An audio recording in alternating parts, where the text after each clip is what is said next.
Welcome, everybody. In this episode, we will be discussing the property investments through self managed super funds.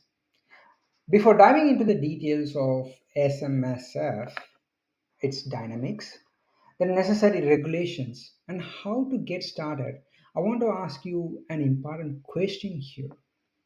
Do you think you're super well secure in retirement? Are you confident that your current superannuation setup and its growth mechanism will lead you to a peaceful retirement? Think again. What if I told you the inflation is eroding your retirement fund? Even if your super grows by, let's say, 5 to 7% annually, the real inflation is sitting at around 12 to 15% in recent years, means you are actually losing money. But what if you could beat the inflation? And this episode is all about that. What strategies do you have? Do you have under your sleeves which you are aware of, and how you could grow your super while securing high yield, high growth assets? The choice is yours. Keep losing to inflation or take control and make inflation work for you. And that exactly is this episode where Future Secure Advisory is bringing in another episode in trying to bring this in the format to enlighten you, empower you with the information that can be much more powerful in order to make the decision that you are after in your investment journey through your super funds itself. We'll talk about what self-managed super fund is, why there is a growing trend, how different parts of the populations are engaging with it. Some follow the crowd without much thought, while others make calculated decisions to secure their portfolios and potential growth. We will cover past and current trends and how data shows a shift from a traditional industry super investments to more controlled and strategic super fund investments, particularly in residential property investments itself. We will also highlight common mistakes and traps to avoid. That's the main reason we are doing this episode. We will cover a couple of life stories as well, showing you how Future Secure Advisory helps their customers secure properties in the past and how they are expediting the process and what kind of framework and the process that has been put in place, and how Future Secure Advisory has created this ecosystem with the professionals involved in order to have a proper setup which meets the regulatory requirements itself. We'll discuss the mindset involved, featuring the case studies from two age groups, one in their early 30s and the other in their late 40s. Then we will transition into understanding where you stand, how to start this process. In this session, we will discuss the tools and methods Future Secure Advisory uses to educate, empower, and enable the potential buyers to tap into the growth potential of self-managed super fund, which is otherwise called SMSF. Before diving into deeper, I just want to provide you some of the important information in here, and it's an important note from SMSF Investments itself. SMSF setup require the involvement of trained and accredited professionals such as financial advisors, mortgage brokers, solicitors, and tax professionals. These experts will guide you through the process and ensure compliance with Australian Tax Office regulations.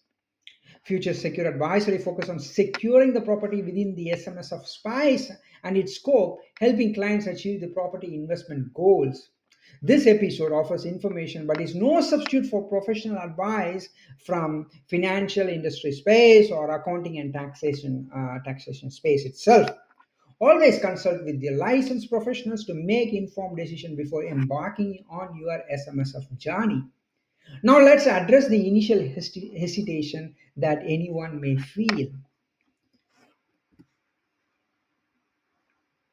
So this is very clear. There is a fear factor, and fear factor is being demonstrated right from the bar graph that we have, and that's been sourced from Australian Tax Office data itself. The data indicates a rise in closure of newly opened self-managed super funds, and this is a trend that's been happening in last 3, 4, 5 years. This trend means these funds weren't sustainable, leading to voluntary or enforced closures by the Australian Tax Office itself.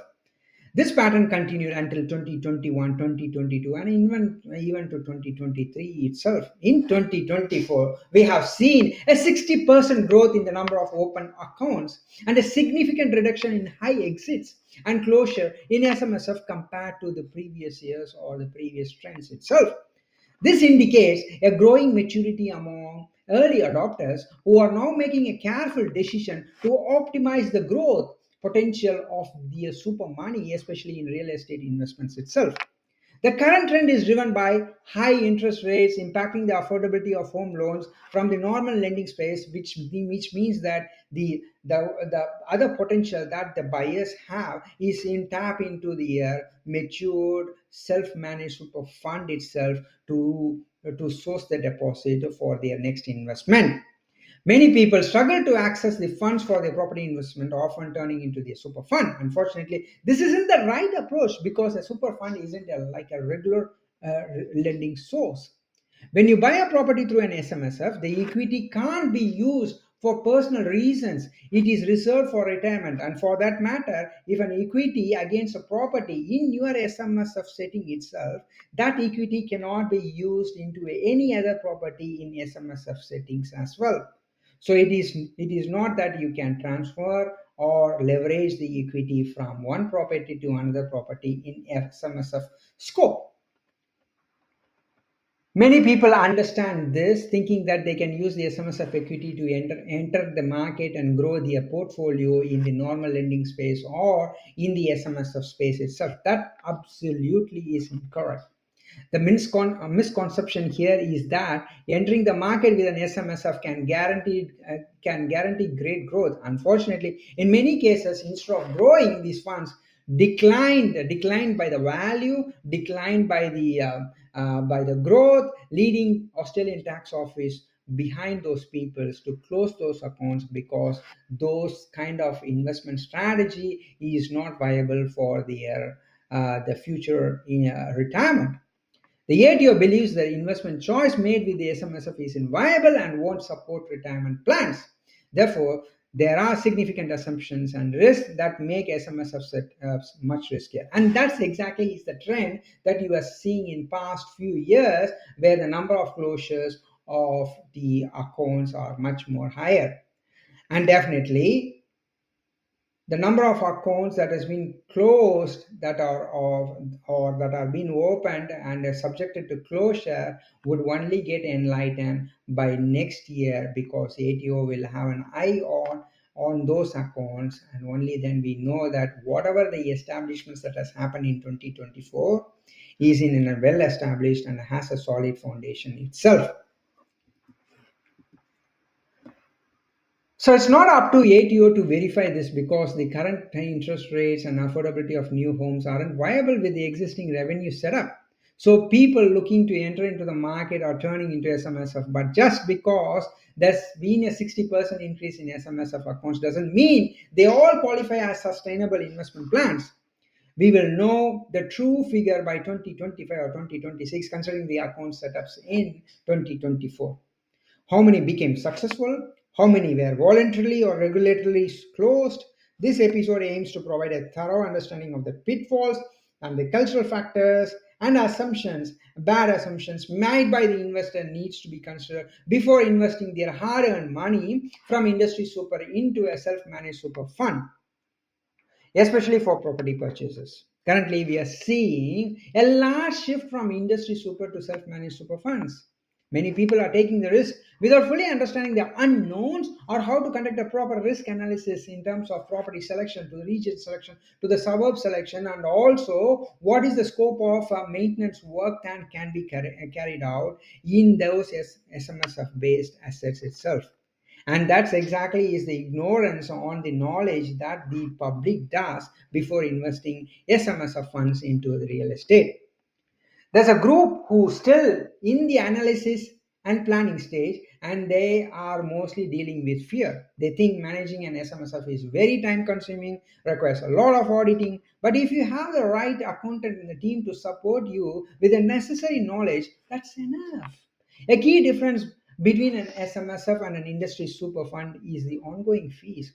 Every year, you have the cost of auditing and tax reporting, which can range from around 1,400 to $2,600 a year, depending on your accountant.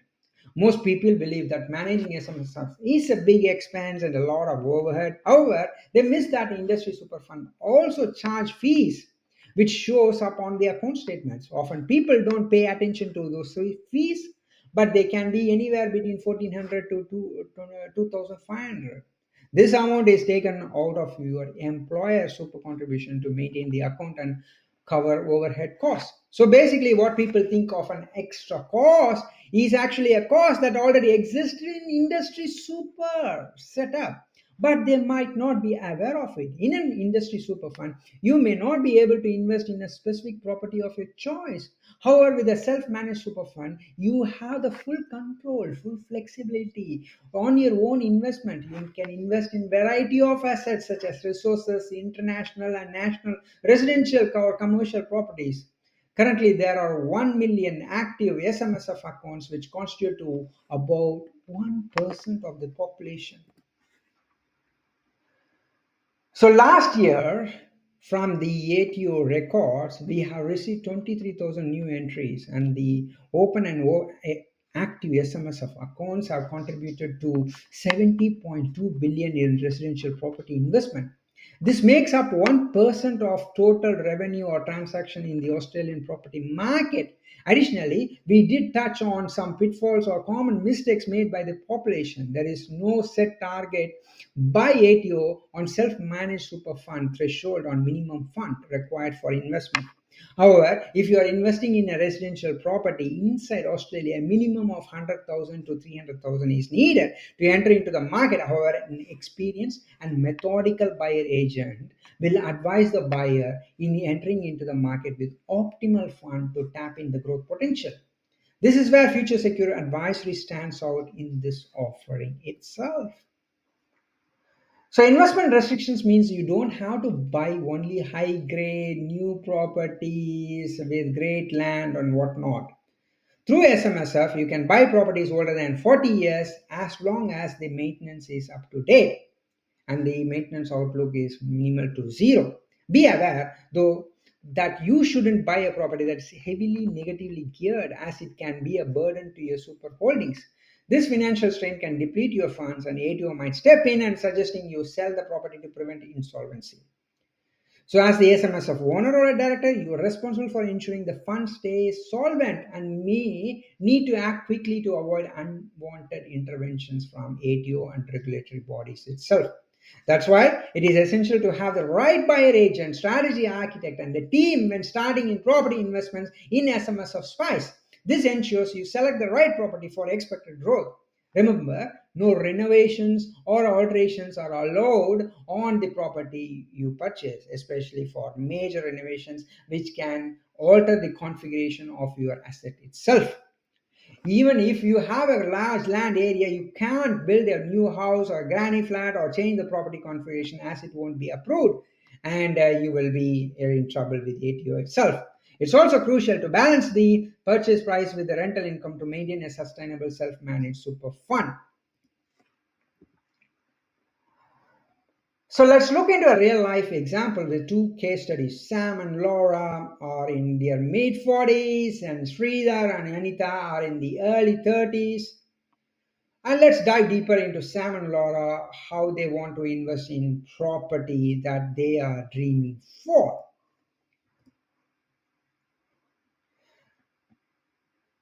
So Sam and Laura had a combined super fund of around $320,000 that has been accumulated from a compounding effect in terms of the growth in last 15 to 17 years.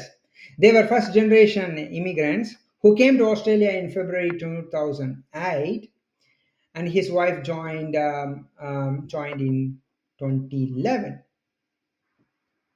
Since then, their employer contribution went to their super account, compounding over 17 years to reach 320,000. However, they noticed the growth in their industry super was not that great and sought a risk free way to improve this before their retirement.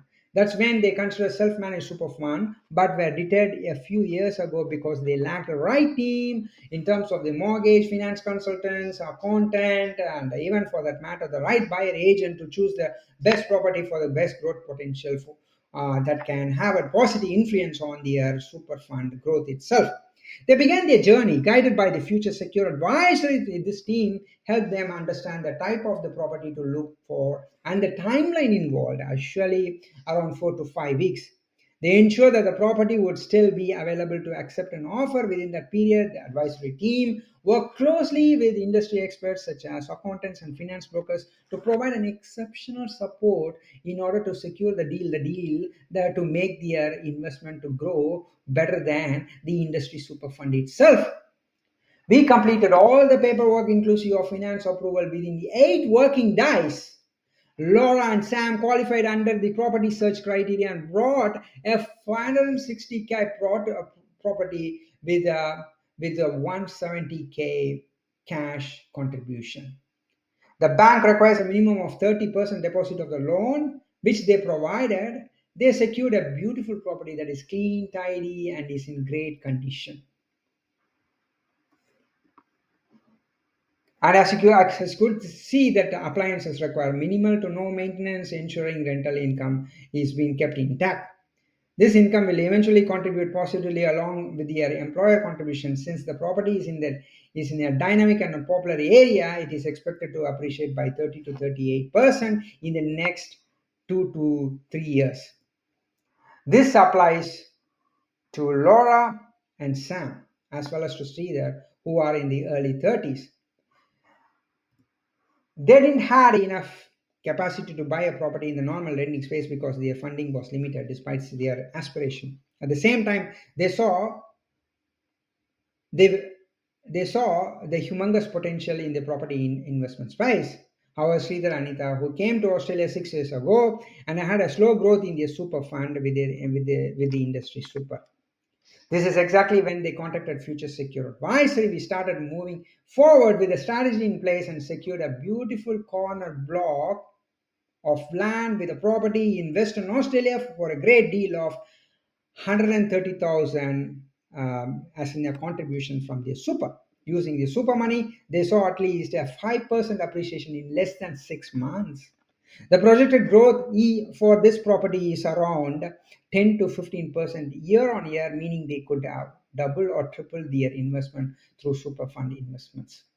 This case study shows selecting the right property, and if not, even if it's not a brand new part of the house and house with a freestanding house and on a land, can lead to significant growth.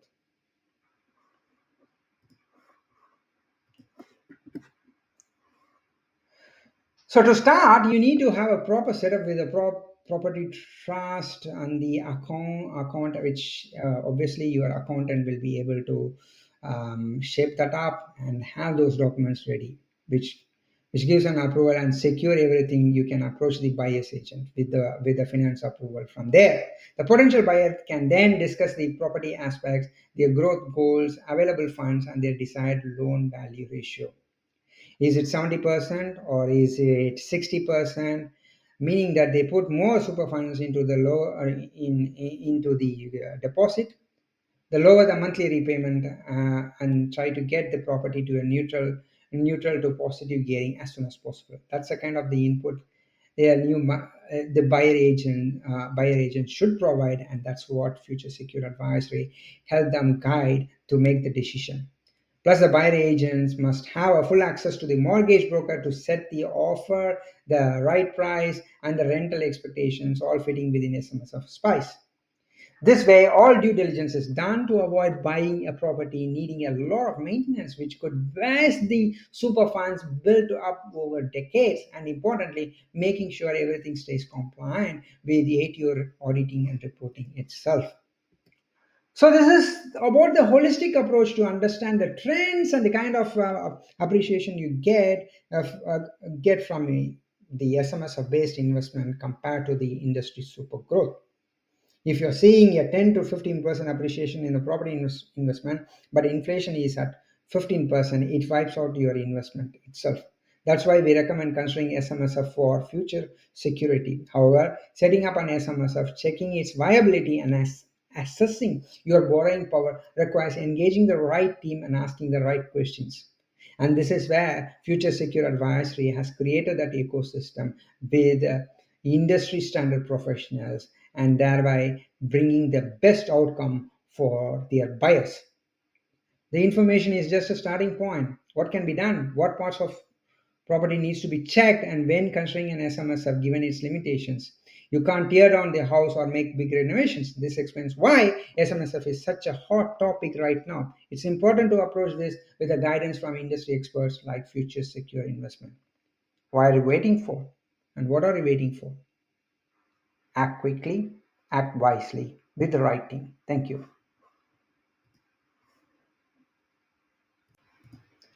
Welcome,